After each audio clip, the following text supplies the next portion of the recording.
Hello and welcome to Fast Friends. बहुत अच्छा और इंटरेस्टिंग टॉपिक एक बार फिर से आपके साथ लेकर के आ रहा हूं। नाम है पाइथागोरियन ट्रिपलेट्स। पाइथागोरियन ट्रिपलेट्स वैसे तो क्लास 8 में बच्चों को, क्लास 7 में बच्चों को बताया जाता है, पढ़ाया जाता है, लेकिन एक्चुअल जो इसका कॉन्सेप्ट है ना, वो थोड़ा सा लैक करता है हर बच्चे में। आज मैंने सोचा एक जनरलाइज्ड कॉन्सेप्ट पढ़ाया जाए, क्योंकि डिफरेंट बुक्स में डिफरेंट फॉर्मूले के साथ डिफरेंट अप्रोच, तो इससे बच्चे बहुत घबराते हैं और बच्चों को ना बड़ा लगता है कि यार क्या चल रहा है ये किताबों में। तो मैंने सोचा इसका एक जनरलाइज्ड जो मेथड होता है ना, उसको बताया जाए।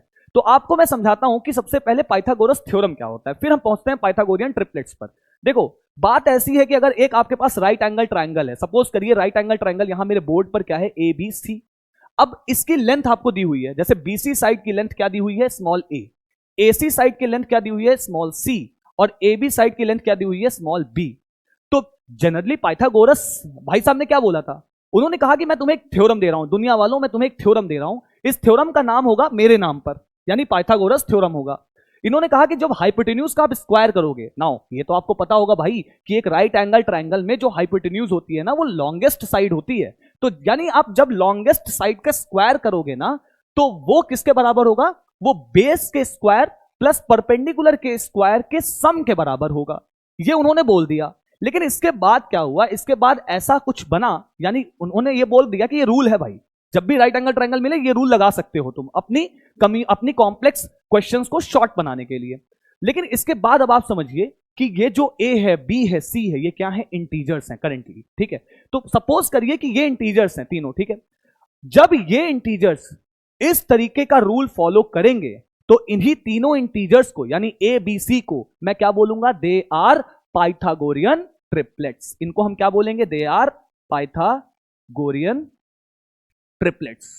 इन्हीं को हम बोलते हैं पाइथागोरियन ट्रिपलेट्स। इसको एक एग्जांपल से समझते हैं। जैसे मान लीजिए मैंने एक राइट एंगल ट्रायंगल आपको बना करके दे दिया। इस राइट एंगल ट्रायंगल में मैंने यहां लिखा 3, यहां लिखा 4, यहां लिखा 5। तो मुझे चेक करना पड़ेगा, क्या चेक करना पड़ेगा, कि जो मेरा हाइपोटेन्यूज है, यानी जो लॉन्गेस्ट साइड है, वो कौन है, 5। क्या 5 का स्क्वायर करने पर वो 3 के स्क्वायर प्लस 4 के स्क्वायर के बराबर आ रहा है?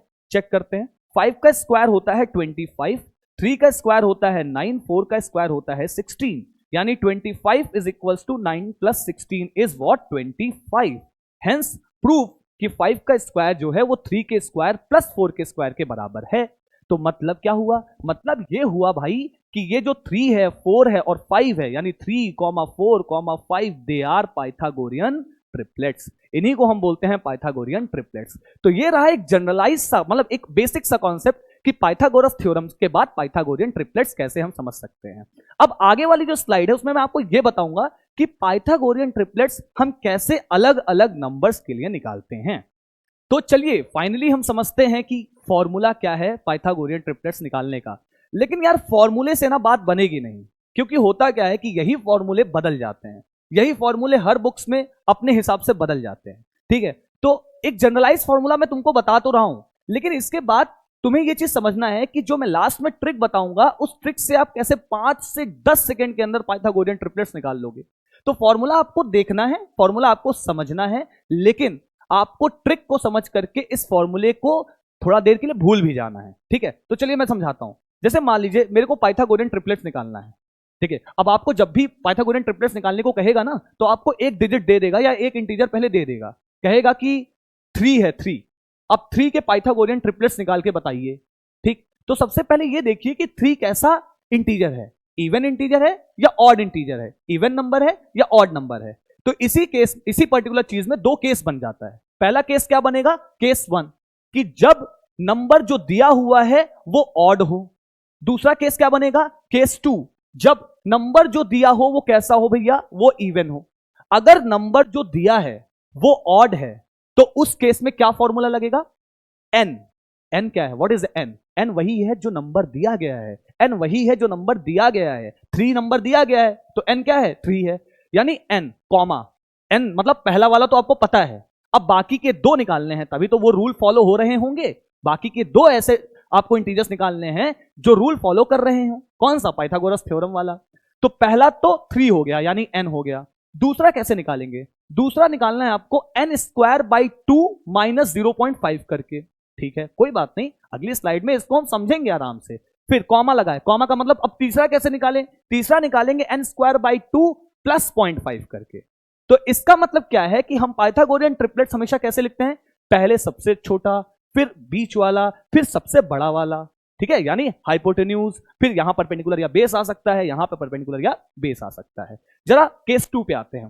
केस 2 ये है कि जब नंबर आपको इवन दिया हो, इवन का मतलब मान लीजिए n इज इक्वल टू आपको दे दिया गया है फॉर एग्जांपल 16, ऐसा समझ लीजिए कि आपको n की वैल्यू क्या दे दी गई है 16, तब आप इस पर्टिकुलर फॉर्मूले को कैसे यूज करेंगे, या ये फॉर्मूला कैसे चेंज हो जाता है, देखिए ध्यान से। n क्या है, व्हाट इज n, n वही है जो गिवन है, यानी जिसके लिए आपको बोला जा रहा है कि यार इसके पाइथागोरियन ट्रिपलेट्स निकालो, तो n क्या हो गया मेरा 16। उसके बाद जो अगला पाइथागोरियन ट्रिपलेट का जो अगला इंटीजर होगा वो कैसे निकलेगा, वो निकलेगा n/2 होल स्क्वायर माइनस 1 करके। कैसे करेंगे, बता रहा हूं, सबर करो भाई, ठीक है, comma n/2 whole square plus 1 करके नेक्स्ट वाला निकलेगा, यानी बड़ा, बीच वाला, सबसे छोटा। तो चलिए जरा देखते हैं कि एग्जाम्पल लेकर के देखते हैं कि कैसे हम इस फॉर्मूले को यूज करते हैं, ठीक है। आइए, जैसे मान लीजिए पहला हम क्या केस 1 पढ़ने जा रहे हैं। केस 1 में when odd number n is given, तो हम कौन सा फॉर्मूला यूज करेंगे, n comma n square by 2 minus 0.5 comma n square by 2 plus 0.5। तो ऐसा सपोज करिए कि मुझे एक नंबर दिया गया है, सपोज करिए n इज इक्वल टू 7 दिया गया है, मान लीजिए n की वैल्यू क्या दी गई है 7 दी गई है। मुझसे कहा जा रहा है find out the Pythagorean triplets of integer 7, एक दे दिया गया है, यानी पहला आपको दे दिया गया है, यानी सबसे छोटा वाला आपको दे दिया गया है। आपको करना क्या है, n आपका 7 हो चुका है, ये फॉर्मूला आपको याद है। सबसे पहले आप निकालिए n स्क्वायर बाय 2 माइनस 0.5, मतलब n स्क्वायर मतलब 7 का square, 7 square by 2 minus 0.5। What is 7 square, 7 square होता है 49 बाय 2 माइनस 0.5। उसके बाद अगला देखिए जल्दी से, 49 बाई 2, जल्दी से बताइए, अपने दिमाग में कैलकुलेट करिए, ये कैलकुलेशन आपके माइंड में हो जानी चाहिए। 49 बाई 2, अच्छा 50 बाई 2 क्या होता है भाई, 50 बाई 2 होता है 25, तो 49 बाई 2 क्या हो जाएगा 24.5, तो 24.5 minus 0.5 which is equal to 24। मतलब ये कि भाई n अगर 7 है, n अगर 7 है, तो n के जस्ट वाला जो पाइथागोरियन ट्रिपलेट्स का इंटीजर होगा वो कितना हो जाएगा, इसको मैंने अभी जस्ट निकाल लिया, कितना आया मेरे पास 24। अच्छा नेक्स्ट वाला देखते हैं। आप एक दिमाग लगाइए अपना, थोड़ा सा दिमाग आपको ये लगाना है कि अगला है n स्क्वायर बाई 2 प्लस 0.5, तो भाई n स्क्वायर बाई 2 तो आपने निकाल ही लिया है ना, n स्क्वायर बाई 2 तो आपने निकाल ही लिया है ना। देखिए जल्दी से, n स्क्वायर बाई 2 प्लस 0.5 आपको निकालना है, जिसमें से इस वाले पार्ट को आपने ऑलरेडी कैलकुलेट कर लिया, ऊपर क्या आया 24.5। बस इसमें काम क्या करना है आपको, 0.5 ऐड कर देना है। 0.5 आप ऐड कर देंगे तो आपको मिलेगा 25, यानी जो इस पाइथागोरियन ट्रिपलेट का अगला इंटीजर यानी लास्ट इंटीजर यानी सबसे बड़ा इंटीजर होगा वो कौन होगा 25। तो लीजिए भाई इसको प्रूव भी कर लेते हैं, इसको थोड़ा प्रूफ करके एक बार चेक कर लेते हैं कि क्या ये चीज पाइथागोरस थ्योरम पे एग्जैक्टली फॉलो हो पा रही है या नहीं हो पा रही है।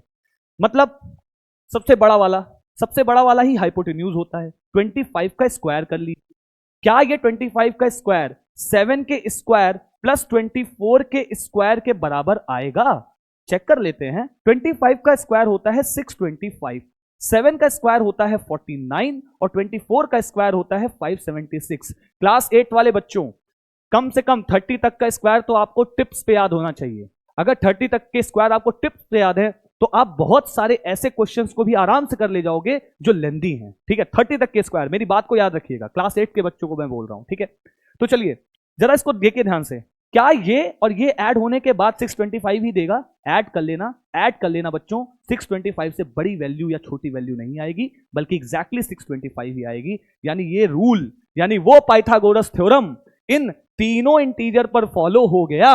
Hence we can say that, क्या यहां पे लिख रहा हूं ध्यान से देखिएगा, hence we can say that कि अगर मेरे पास इंटीजर 7 होगा तो उसके साथ वाले पाइथागोरियन ट्रिपलेट्स कौन होंगे, एक तो 24 हो जाएगा और दूसरा 25 हो जाएगा। बॉक्स में भर दीजिए, यही आपका आंसर हो गया। तो जब ऑड नंबर दिया होगा तो पाइथागोरियन ट्रिपलेट्स कैसे निकालेंगे, ऐसे निकालेंगे। ये है पूरा मेथड, ये है आपका फॉर्मूला। आगे बढ़ते हैं। आगे बढ़कर के ये चेक करते हैं कि मान लीजिए मुझे ऑड नहीं बल्कि इवन नंबर दिया हो, क्योंकि यार देखो नंबर दो ही तरीके के हो सकते हैं नेचुरल नंबर्स, या तो ऑड हो सकते हैं या तो इवन हो सकते हैं, या होल नंबर्स की बात कर लेते हैं हम। तो चलिए इसी बात पर अब चेक करते हैं कि जब दूसरा केस है, केस दूसरा क्या कहता है, जब नंबर मेरा इवन हो, यानी जब n की वैल्यू क्या हो, इवन हो। मतलब मान लीजिए मैंने आपसे बोल दिया कि n is equal to 16, n is equal to 16, मतलब क्वेश्चन ऐसे पूछेगा, क्वेश्चन कहेगा कि find out the Pythagorean triplet of 16। तो दिमाग कहां जाना चाहिए, दिमाग जाना चाहिए कि जो मेरे को बोला जा रहा है वो नंबर या वो इंटीजर इवन है या ऑड है, वो केस 1 में गिर रहा है या केस 2 में गिर रहा है। मेरे को बोला n इज इक्वल टू 16, तो क्या है 16 इवन नंबर है, केस 2 में जाके गिर गया, केस 2 में जाके गिर गया तो केस 2 वाला ही तो फॉर्मूला लगाएगा ना बेटा। केस 2 वाला फॉर्मूला कैसे लगता है, देखो n की वैल्यू 16 हो गई, दूसरा जो बीच वाला हमको इंटीजर फाइंड आउट करना है उसके लिए फॉर्मूला कहता है n/2 होल स्क्वायर माइनस 1। मतलब क्या हो गया, मतलब 16/2 होल स्क्वायर माइनस 1, मतलब क्या हो गया, 2 से 16 कट के 8 देगा, यानी 8 स्क्वायर माइनस 1 जो कि होता है 64 माइनस 1 इज इक्वल टू 63। तो जब मेरे n की वैल्यू कितनी है, 16 है, उसी वक्त मेरे इस बीच वाले पार्ट की वैल्यू, यानी इस पाइथागोरियन ट्रिपलेट के जो बीच वाले पार्ट की वैल्यू होगी वो कितनी हो जाएगी, 63 हो जाएगी।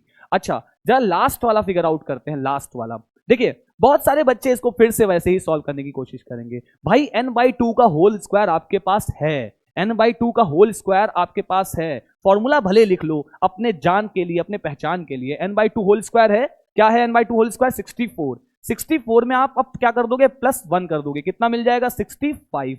यानी जो लास्ट वाला टर्म है वो क्या आएगा, 65। तो जरा देखिए ध्यान से, इसको अप्लाई करके चेक करते हैं पाइथागोरस थ्योरम पे एग्जैक्टली उस रूल पे बैठ रहा है या नहीं बैठ रहा है। रूल क्या है, रूल ये है लॉन्गेस्ट साइड का स्क्वायर, मतलब 65 का होल स्क्वायर किसके बराबर आना चाहिए, स्मॉलेस्ट जो छोटी साइड से, यानी 16 का स्क्वायर प्लस यानी सम किसके साथ, 63 का स्क्वायर। चेक कर लेना ये वैल्यू आ रही होगी, और ये वैल्यू आ रही होगी मतलब क्या, इधर जो वैल्यू आएगी वही सेम इधर भी वैल्यू आएगी।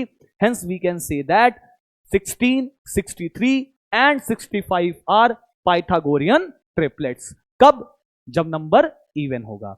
तो चलिए अब आते हैं जरा वो जो बहुत बेशकीमती ट्रिक है, जिस ट्रिक की अब आपको समझ भी अच्छी हो जाएगी और आप उस ट्रिक को अप्लाई भी अच्छे से कर पाओगे। ठीक है, मैंने इस ट्रिक को सबसे लास्ट में क्यों रखा है, मैं समझाता हूं। मैंने इस ट्रिक को सबसे लास्ट में इसलिए रखा है क्योंकि ये वीडियो ना शुरू के कुछ जो पर्टिकुलर पोर्शन है वो आपको पाइथागोरियन ट्रिपलेट्स समझाने में निकल जाए, या निकल गया इस वीडियो का कुछ पार्ट। लेकिन इस ट्रिक को अब आप इसलिए अच्छे से समझ पाएंगे क्योंकि इस ट्रिक में वो सारी चीजें हैं जो पीछे मैंने समझा दी है। तो चलिए समझते हैं पाइथागोरियन ट्रिपलेट्स की ट्रिक। ठीक है, पाइथागोरस ट्रिपलेट की ट्रिक। सबसे पहले अगर मान लीजिए नंबर ऑड है, मान लीजिए मेरे पास नंबर क्या है, 7, वही नंबर लेते हैं 7, नंबर ऑड है, तो आपको करना क्या है, सबसे पहले आपको करना है 7 का स्क्वायर, क्या आया 49। नाउ 49 को सेकंड, ये पहला स्टेप हो गया। सेकंड स्टेप क्या है, 49 को ऐसे ब्रेक करो कि वो दो कॉन्सिक्यूटिव इंटीजर का सम बन जाए, दो कॉन्सिक्यूटिव इंटीजर का सम बन जाए। कैसे करेंगे, 49 को आप क्या करो, 49 को आप क्या करो, 2 से डिवाइड कर दो, कितना आ गया 24, यहां आ गया 48। रिमाइंडर से मतलब नहीं है मुझे आंसर से मतलब है, क्या आया 24। पहले वाले ब्लैंक में लिखो 24। अब मैंने बोला था कॉन्सिक्यूटिव, यानी नेक्स्ट ब्लैंक में अल्टीमेटली क्या आने वाला है, 24 के जस्ट बाद वाला नंबर जो कि क्या होता है 25। Hence the Pythagorean triplets are 7, 24, 25। यानी जब आपको 7 दिया होगा तो आप पाइथागोरियन ट्रिपलेट्स ऑड नंबर के लिए ऐसे निकाल लोगे। ठीक है, ये हो गई trick number 1 for odd numbers. तो चलिए ये हो गया ट्रिक ऑड नंबर के लिए। बात करते हैं इवन नंबर के लिए। मान लीजिए मेरे पास एक नंबर है n इज इक्वल टू 14। ये कैसा नंबर है, इवन नंबर है। सबसे पहले क्या करना है पता है, सबसे पहले इस 14 को ऑड के फॉर्म में कन्वर्ट करो। मतलब इस 14 को आप क्या करो, 2 से डिवाइड करो, तो आपको क्या मिल गया, आपको मिल गया 7।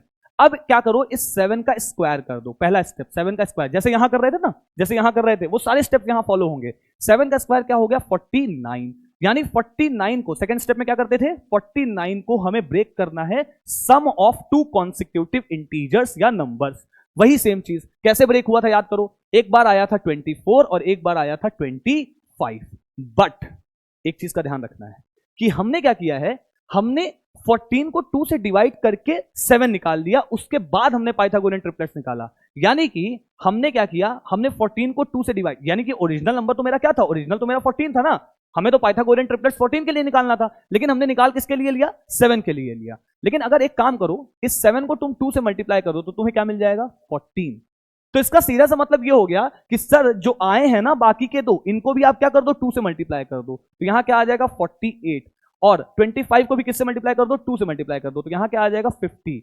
Hence the Pythagorean triplets of 14 are, 14 तो पहला हो गया, 48 दूसरा हो गया, और 50 हमारा तीसरा हो गया। आप इसको चेक कैसे कर सकते हैं, चेक ऐसे करिएगा, 50 का स्क्वायर करिएगा, अगर ये 48 का स्क्वायर प्लस 14 के स्क्वायर के बराबर आ रहा होगा तो मतलब हम करेक्ट हैं, नहीं आ रहा होगा तो मतलब हम इनकरेक्ट हैं, लेकिन करेंटली ये आएगा, आप चेक कर लीजिएगा। चलिए इस वीडियो के एंड में मैं आपको एक क्वेश्चन देता हूं। क्वेश्चन ये है कि आपको n इज इक्वल्स टू 21 के लिए पाइथागोरियन ट्रिपलेट्स निकालना है और n इज इक्वल्स टू 16 के लिए पाइथागोरियन ट्रिपलेट्स निकालना है। निकाल करके कमेंट बॉक्स में आंसर जरूर दीजिएगा, इससे आपकी प्रैक्टिस भी हो जाएगी और पाइथागोरियन ट्रिपलेट्स एकदम अच्छे से क्लियर भी हो जाएगा।